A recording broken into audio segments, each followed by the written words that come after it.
La culture de la médiocrité, elle est là. Elle est là, puis elle est ancrée solide, là, la culture de la médiocrité. De pas de compte à rendre. Jamais blâmer personne parce qu'on veut pas briser ses émotions. Jamais sanctionner personne parce que ça va faire mal, il va falloir qu'il change de job. Mais c'est parce qu'en sanctionnant personne, là, en systématiquement sanctionnant personne, vous nuisez à vos bons employés parce qu'ils se sentent pas épaulés. Là où il faut vraiment différencier les fonctionnaires, donc l'administration, des élus, ce que Mme Fournier a dit, c'est que souvent des élus, puis je le dis, ça fait partie de la joute politique, c'est qu'ils politisent l'administration. Donc, ils politisent les factures comme c'est là. Donc, en disant, regardez, c'est pas de ma faute, là, ça vaut 1 million. Là. Fait que si je peux pas faire ton parc ou si je peux pas faire ta piscine, c'est parce que ta lumière m'a coûté 1 million. Donc, ils politisent l'administration.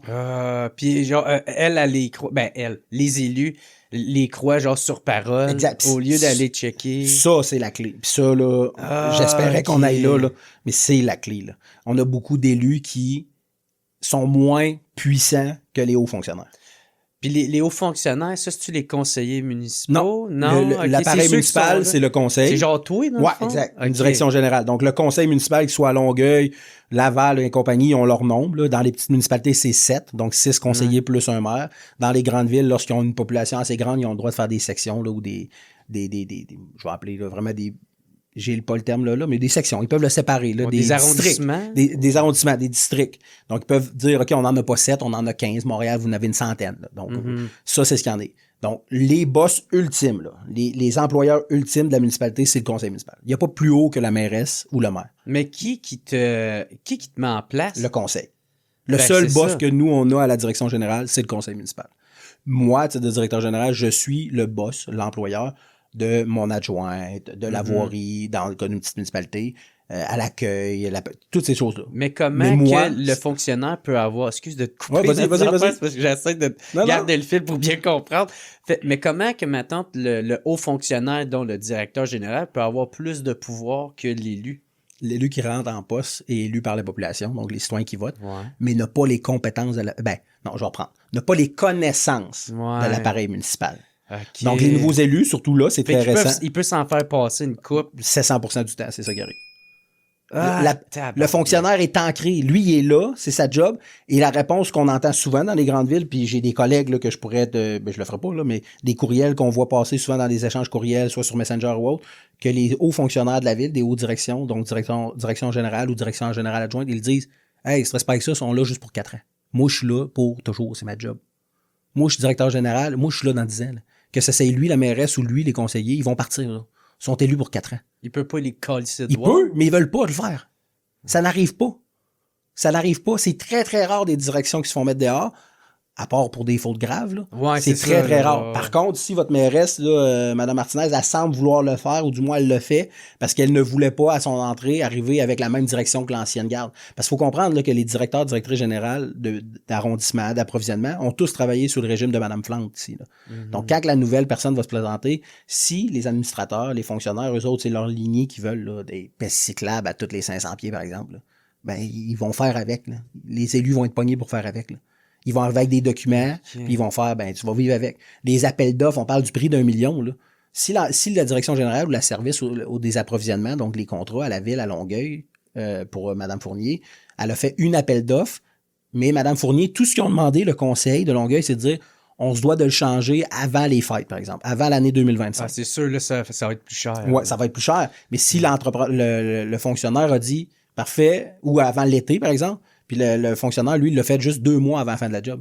Lui, il peinture volontairement ses élus dans le coin. Parce qu'il dit, regarde, voilà le prix, voilà l'appel d'offres, t'as 1 mois pour te revirer de bord. L'élu ne peut plus se revirer de bord. Il est pogné, il doit donner le contrat. Donc, c'est très facile pour un fonctionnaire de peinturer ses élus dans le coin. Ils ne connaissent pas tout le langage, la poutine municipale. Donc, s'ils se font dire, c'est comme ça que ça fonctionne, je te garantis, Jer, là, dans beaucoup de municipalités, la réponse qu'on entend des élus puis qui ne comprennent pas leur rôle, c'est « on fait confiance ». On fait confiance aux fonctionnaires. Ton rôle, c'est pas de faire confiance. Ton rôle, c'est de questionner, de remettre en question, de superviser. On te demande pas de faire confiance. C'est pas une garderie, c'est pas une commune. On te demande de superviser.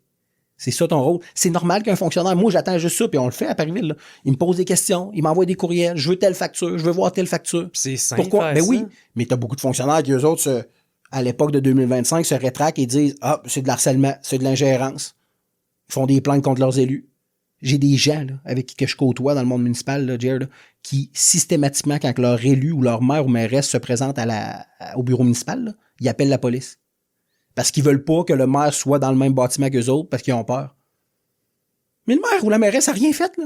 Elle veut juste voir les factures. Ils mettent de la pression en intimidant, en faisant du chantage. Exactement. Puis en disant, c'est moi qui gère. T'as pas d'affaire à voir les factures, c'est de l'ingérence, ça c'est de l'administration. Non, non, non. La mairesse ou le maire ou le conseil a le droit de voir les factures. C'est leur rôle. Mais tu parles, ça me fait penser à la crise qu'il y a en ce moment avec les syndicats. C'est peut-être pas les mêmes affaires. Puis c'est pas. Moi, je connais pas très bien de dossier, fait que je rentrais pas trop là-dedans. Mais ça me fait beaucoup penser à ça, parce qu'il y en a beaucoup, c'est ça qui parlent de on veut de la transparence, plus de transparence. Puis moi, je suis extrêmement pour ça. Plus de transparence, tout partout, si t'as rien à cacher, monter, puis c'est de l'argent à tout le monde, c'est pas du privé, là. Si c'est privé, man, c'est normal, tu veux garder ça pour toi. C'est à toi, esti. Ça doit rien, tout ta gueule. T'es qui? Si je veux vendre le paquet de cigarettes 25$ puis il la jette, c'est pas ton problème. Ouais, c'est ça, là. Tu sais, là, fait que. Mais là, par exemple, c'est des fonds publics, mon calice, tu vas montrer. Montre-les tes poches, mon tabac. Ton argent, elle vient de où? Ouais. Elle vient de où? Elle vient de la poche à tout le monde. C'est ça. Les syndicats, ils veulent pas les montrer. Pourtant, sans aller dans le détail, le projet de loi, il est super simple. On veut juste savoir l'argent à vous. Qu'est-ce que vous avez fait avec l'argent? Dans le monde municipal, les élus, il y en a plusieurs là, qui demandent juste à savoir « Hey, je veux la facture de telle affaire. Comment ça a coûté? Je veux savoir pourquoi on paye 2000 pièces de gaz par mois, mais semble le truck qui sortait pas tant que ça. Pourquoi on sort 2000 pièces de gaz par mois? » Fait que là, s'ils voient ces factures qu'il y a quelqu'un qui est en train de mettre du gaz à 22h le soir, ils voient bien que c'est pas un employé. Là. Mm-hmm. Mais c'est ça qu'il faut donner. Moi, là, mon rôle de fonctionnaire, là, ultimement, à titre de directeur général, là, c'est de m'assurer que mes élus s'en vont pas dans le faucette. S'ils s'en vont dans le faucette puis ils vont se planter avec un projet, là, c'est ma job de taper sur l'épaule de dire hey, gang, faites attention. Là, vous en allez dans le faucette, là, ça risque de fesser. Puis si c'est la direction qu'ils veulent prendre, c'est ça. Après ça, allez-y. Allez-y. Moi, la population décideront. C'est après, ça. Moi, je décide pas, mais je vous dis que faites attention. Faites attention, si on s'en va dans le faucette. Mais la dernière affaire que j'ai à faire, là, c'est de cacher des factures ou quoi que ce soit. C'est à eux autres. Comment régler ça? T'sais? Est-ce que ça a l'air d'être réglé? Est-ce que les fonctionnaires devraient aller eux aussi en élection? Ouais. Comme ça, peut-être. Ou moi, je suis pas très fan des règles, des astuces de règlement. Il y en a tout le temps. Des lois, il faut tout le temps en rajouter. C'est pas moyen d'en enlever. Mais est-ce qu'il faudrait rajouter une règle pour... rendre ça plus facile, la transparence des fonctionnaires envers leurs élus. La question est bonne, c'est les règles sont là. Le MAMACH, le ministère des Affaires municipales, la Commission municipale du Québec, elle demande déjà la transparence. Fait que c'est un changement de culture, d'abord. C'est de la culture. La culture de la médiocrité, elle est là. Elle est là, puis elle est ancrée solide, là, la culture de la médiocrité. De pas de compte à rendre. Jamais blâmer personne parce qu'on veut pas briser ses émotions. Jamais sanctionner personne parce que ça va faire mal, il va falloir qu'il change de job. Mais c'est parce qu'en sanctionnant personne, là, en systématiquement sanctionnant personne, vous nuisez à vos bons employés. Parce qu'ils se sentent pas épaulés. Parce qu'ils le voient, là, ils travaillent avec eux autres. Là. Vous les sanctionnez jamais. Donc non, vous leur donnez pas des fleurs à vos bons employés, j'en conviens.